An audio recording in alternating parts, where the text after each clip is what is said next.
All right, next up here is a quick little lesson on squares and square roots and just simply what they mean, and they're inverses of each other. A square and a square root kind of undo each other, and I'll show you that here in just a second.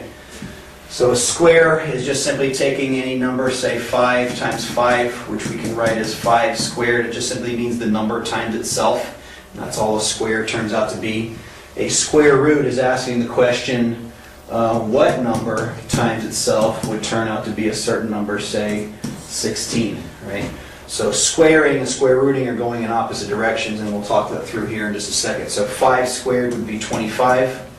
If I wanted the square root of that, which I would write as the square root of 25, I'd ask myself the question, what number times itself turns out to be 25? And in that case, it would turn out to be 5, right?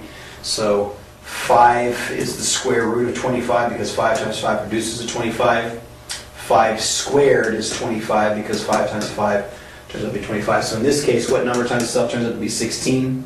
Technically, that means the square root of 16, and so the answer there would be 4.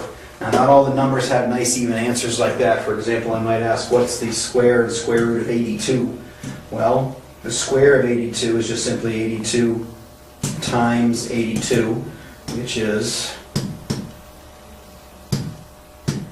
6,724.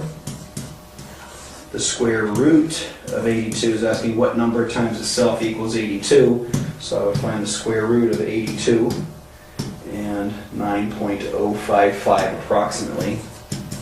These are always going to be irrational numbers. If a number is not a perfect square, then the result that comes behind it is not going to be a repeating or terminating decimal. It's going to be some infinite thing. In this case, I rounded it to 3 decimal places. So square and square rooting are inverse operations in the calculator. You usually find one in one spot and the other one's the second of that particular value. So let's just hit a few more. Let's say square of 9 is 81. The square root of 9, so this is squared, and this is the square root, is 3. 3 squared is 9, 9 squared is 81, square root of 81 is 9, square root of 9 is 3, and that's the way it works there. 2 squared is 4, the square root of 4 is 2, depends on which direction you're going. The square root of that is 16, the square root of 16 is 4, the square root of that is 256, and so on and so forth. It's just a process of either asking yourself the question is, what is this number times itself, that's squaring, or asking yourself the question, what number times itself would give me this particular result, that's square rooting. Till next time, see ya.